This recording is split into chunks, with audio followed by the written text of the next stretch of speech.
So in the second discussion, actually, I was given a topic in line with my work in policy, and it's around what's the role of young leaders in policy making and advocacy at global level. So when I look at advocacy and policy for this particular discussion, I would structure it in terms of what are policies, in terms of questions in a greater extent, and the questions are around what policies are, what is the policy making framework, and how does policy making happen generally. Then the question is, as a young person, having understood policies and having understood what advocacy entails and the role of young people in these particular areas, then how do you become the leader? Because at the end of the day, if you're talking about the role of young people, and I was talking to young leaders, and the people who are looking at it, watching this as well, you are a young person probably in your area of work, or even you might be a senior individual, but you're looking at getting into the policy and advocacy space from a global level. You need to ask yourself, what are policies? What are these guiding frameworks? What are the policy making processes? How do you plug into that space? And that is important because we're in a global world, and to a greater extent, this is my perspective, I believe, the role of governments, other than offering the social services, that is education, healthcare services, security, and infrastructure, they have no other mandate in providing any other services. Because the role of the government is to create an enabling ecosystem that will enable the private sector and other third state partners, that is development partners, civil society organizations, and even the fourth state, that is the media, to drive their work and do the job that they need to do, that is going to drive development and growth of the economy and the ecosystem where we work. So the development in terms of the ecosystem establishing, and the mechanism of the government ensuring we have sustainable and actually enabling ecosystems is through legislation, which is the laws and bills that are coming through parliamentary action. Then we have statutes and decrees. Then we have policy documents.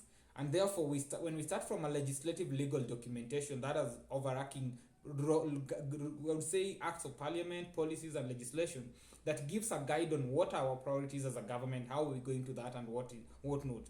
Then the policy will be kind of an operational blueprint in terms of framework that will be giving us this, so and so will be doing this, and this is how we are going to do it, and these are the guiding, and it should be informed by the legislative document.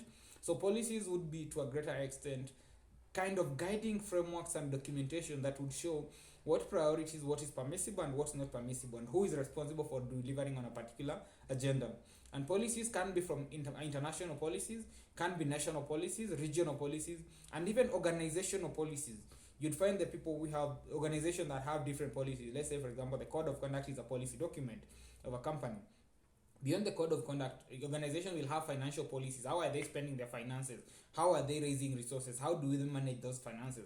Procurement policies, and everything has kind of a guiding framework. So policies would, to a greater extent, be guiding frameworks on what and how it needs to be done.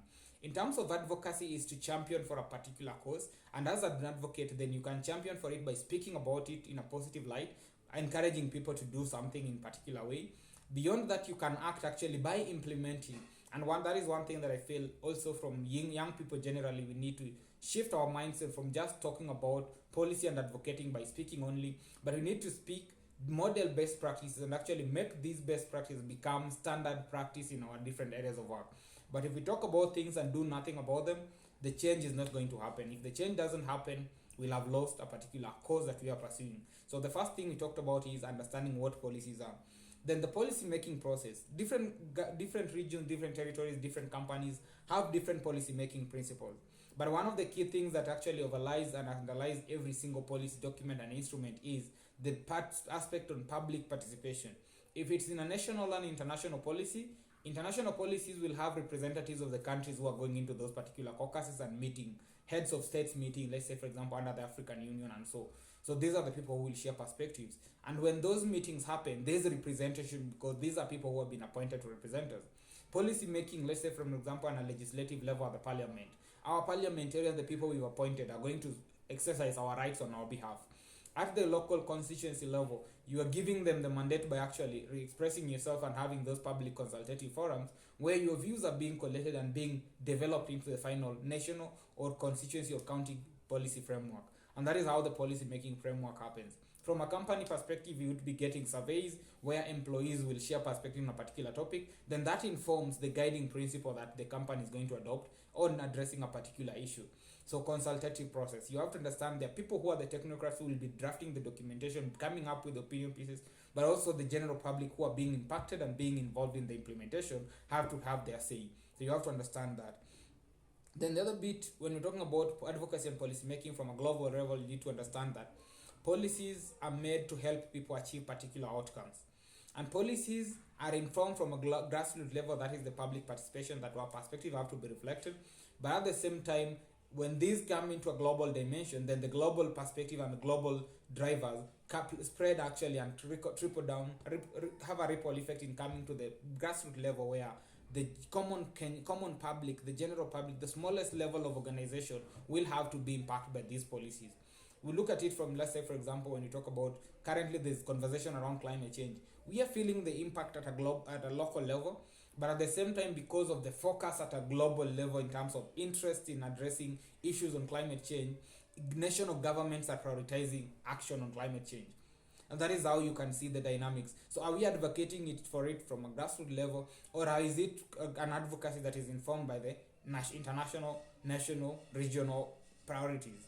Then we now to see that. So the prioritization has an impact in terms of where we're having a role in that kind of advocacy and policy making, or how we can shape that conversation. So most critical thing in terms of young people, in terms of addressing policy, is one, we need to understand policies and policy making processes. We need to understand the implication of global dynamics and geopolitical environment, and even global priorities, because those priorities will determine whether we have an interest in it or not. We might have an interest, but there's no room for the policy making process to be initiated. And if you're able to initiate it, then it will take probably longer. How do you have the quickest wins and the greatest touch points in what policy issue you need to address at a particular level that might influence whatever subject matter you have an interest in? That is critical.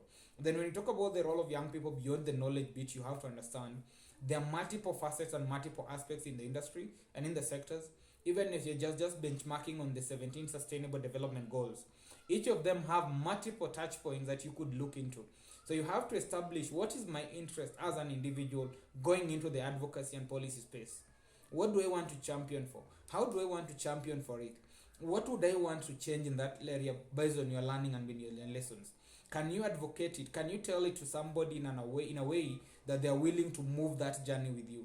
And if you're able to that would be a win for you. And I think that is the most critical bit. Identifying a cause that you're passionate about, you're committed to, looking at the potential allies that you can work with to drive that message, plugging in and actually doing the work that needs to be done to drive that policy change. That is a critical bit. So once you've understood that, then in terms of the organization, you need to identify, if I'm championing for, let's say, for example, mental health, which organizations and agencies are around me, or even global level, that are working on that particular topic that would be glad to work with me to champion for that particular cause? Which organizations are available to engage and do the work with me in the different frontiers and the different spaces that I'm in? Then plug into those platforms. In the last video, I talked about being in the right platform, in the right networks, and being able to do the work. In this case, also in policy and advocacy, you need to be in the right platform where you can learn, because you might not read all the books in the world. You can read just enough. But by reading enough and engaging with people who have read probably different sets of books, different sets of resources, who are also cross-pollinating and giving you new insights, you're able to have a movement. And the movement is what will make a difference in terms of the policy priorities and the policy frameworks that are being developed. Having your perspective in the way you intended them to be, and with a commitment, because the people you are engaging with from an institutional perspective or individual perspective are the people who are going to implement these policies, and people who are going to do the work. Because policies are not just having documents. The policies are documents that could be leading us to real impactful change in our local communities and contexts where we operate. And that is critical for us. So you need to know how you want the policies to change, the organization that you're willing to work for and work with in driving that. And the last bit, as a young person in advocacy and policy, you need to build the brand of you. You champion for a particular thing, you need to build your brand. And I think one key bit that we've missed out to a greater extent as young people is the way that we wait for leaders or politicians or legislators to a certain level to come to us to ask us what needs to happen. You have something that you're passionate about, and we're in the digital era again, and digital era gives us access to opportunities, access to information that we can use in pursuing an interest. One key thing is, let us leverage on social media to build the brand of who we are, and building that brand of who we are in line of our passions and interests. Let's make the conversation keep going over and over again. As the conversation builds, as we build allies and we get a movement of people who are interested in the same cause, we're able to influence policy, we're able to influence the leaders who are making decisions on whether they're resourcing something, they're having the documents published, they're getting action going. It has to be by you leading the work. And by building the brand of yourself, you're able to influence issues from a local level, national, regional, continental, and even at an international level. But it has to start from somewhere. So you have to start by you. Am I passionate about this? If let's say, for example, you're talking about climate change, what are you going to do about it? And I love the story of Wangari Maathai, the hummingbird story. The forest is on fire. The elephants, all the animals are sitting around and just chilling and watching the fire burn the fire burn the forest. But the hummingbird runs to the river, drops a pint of water, however little it could be. That is action. So the question is, when you're looking at yourself as your role in global policy and advocacy, can you start somewhere, and where are you starting? What impact are you making at that level? Then it becomes a ripple effect, because I see you doing it, I feel like I can do it as well. Then we have two people doing it. Two people makes it for 4 to 8, 8 to 16. That becomes a movement. Over time, we have a transformational change in our communities, because the people who had a vision, who hoped for a different thing, and by that hope, we started doing the work that needed to be done, and we were able to achieve those successes. And I think our role in advocacy and policy is first to understand what dynamics, what are our interests, and be aligned on it. And one key thing that just a cautionary measure is, we understand that there's multiple challenges, but one thing that happens with our policy and advocacy work for young people from a local to even global level is, there's that interest on where is the resourcing coming. The resourcing is good, but the resourcing might make us be skewed towards particular agendas, particular interests. Let's say, for example, in the healthcare space, there are so many issues that are of interest that need to be addressed. But because most of the financing have been more on the sexual reproductive health and rights aspect, most of the advocacy has been in that space. I'm not against advocacy being in that space, but I'm asking myself, are we all just passionate about a particular issue? Can't we diversify and attach other areas? Or can we even drive nexuses? Let's say, for example, when looking about the challenges and inefficiencies in the sexual reproductive health space, is there anything that contributes to mental wellness as well in that particular area, and mental distress?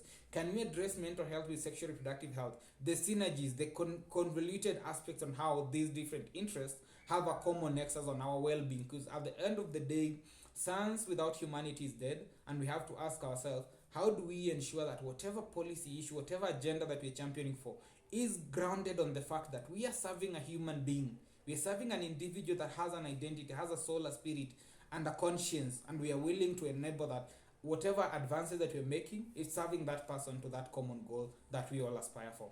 If that happens, then we'll be on a better level. And I think that is the kind of approach we need to see as young people in advocacy and policy.